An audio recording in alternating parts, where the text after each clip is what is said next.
ब्रह्मा जी ने चंद्रमा को श्राप दे दिया था कि चौथ के चंद्रमा को जो भी देखेगा उसको कलंक लगेगा। तो चंद्रमा बहुत दुखी हुआ। चंद्रमा ने भगवान से अपना दुख बताया कि मेरे को ऐसा कलंकित क्यों बनाए हैं।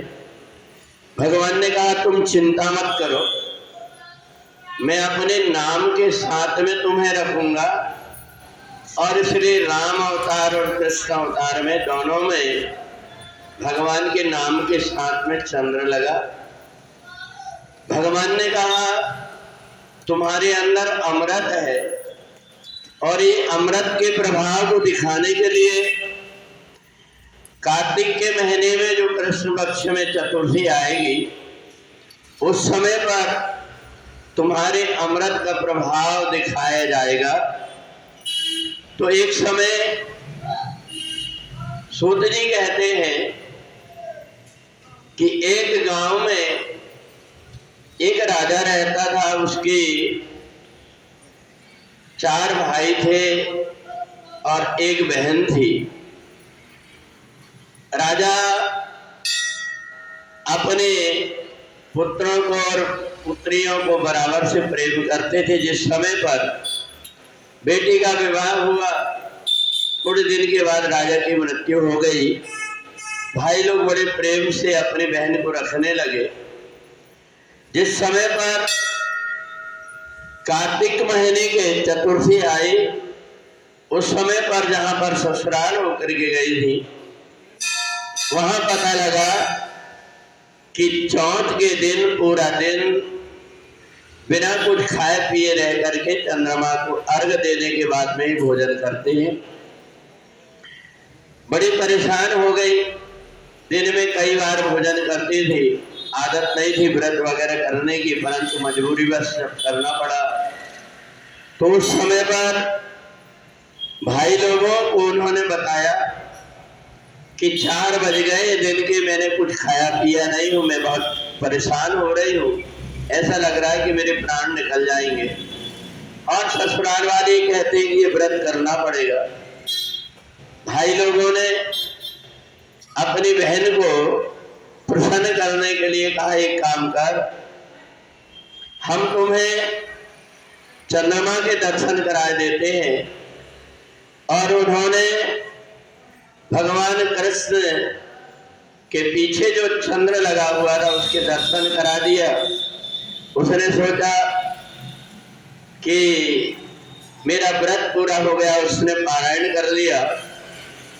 उसे मैं समय ससुराल वाले जब बड़े उसके ऊपर नाराज हो गए कि बिना चंद्रमा को देखे तुमने अपना व्रत छोड़ दिया। बेचारी बड़ी दुखी होकर के जब बेहोश हो गई, तब उस समय पर वो देखते बेहोशी हालत में कि उसी समय पर उनके सामने चंद्रमा आकर के और अमृत की वर्षा करते हैं। और उन्होंने बताया कि देखो तुम्हारे पति की अनेक प्रकार की बीमारियों के कारण मृत्यु हो जाएगी, तो इसलिए जिन लोगों से जैसी श्रद्धा होती है उसके अनुसार कार्तिक मास के कृष्ण पक्ष की चतुर्थी को अगर दिन भर व्रत करते हैं तो उनकी आने वाली विपत्ति दूर हो जाएगी।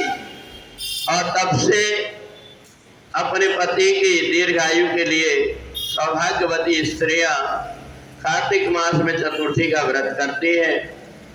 जिससे जिस प्रकार की श्रद्धा अलग अलग प्रदेश में, अलग अलग भौगोलिक स्थान में अलग अलग प्रकार की, कहीं करुआ देने की प्रथा है, कहीं सास अपनी बहू को सम्मान देने के लिए वस्त्र दे करके और अपने बेटा और बहू दोनों को आशीर्वाद देती है। इसलिए अलग अलग प्रकार से ये व्रत अलग अलग प्रदेशों में अपने ढंग से माना जाता है। परंतु सूत जी कहते हैं कि हे ऋषियों, चतुर्थी के दिन चंद्रमा अपने अमृत की वर्षा करता है। जिनको अनेक प्रकार की बीमारियों से जो ग्रसित होते हैं, वो अगर चतुर्थी के दिन बिना कुछ आहार लिए हुए और व्रत करते हैं तो उनके शरीर का रोग दूर होकर के, और चंद्रमा को अर्घ देने के बाद में जब भोजन करते हैं तो उनको रोग से निवृत्ति होती है, अकाल मृत्यु दूर होती है। तो ये व्रत करवा चौथ के रूप में माना जाता है। तो इसलिए जो भी श्रद्धा के अनुसार जैसी पड़ता है वैसे प्रातः काल उठ करके और भगवान विष्णु की पूजन करें। पूजन करने के बाद में 2 करवा लेकर के और उनमें अक्षत डाल करके, चावल के दाने डाल करके और 1 सिक्का डाल करके, जल भर करके या कोई प्रकार के मिष्ठान भर करके अपने से बड़े लोगों को उनको दे करके और भगवान का ध्यान करते हुए चंद्रमा को अर्घ देते हैं। तो उनके सब प्रकार के दुख दारिद्र दूर होकर के और सुख शांति की प्राप्ति होती है।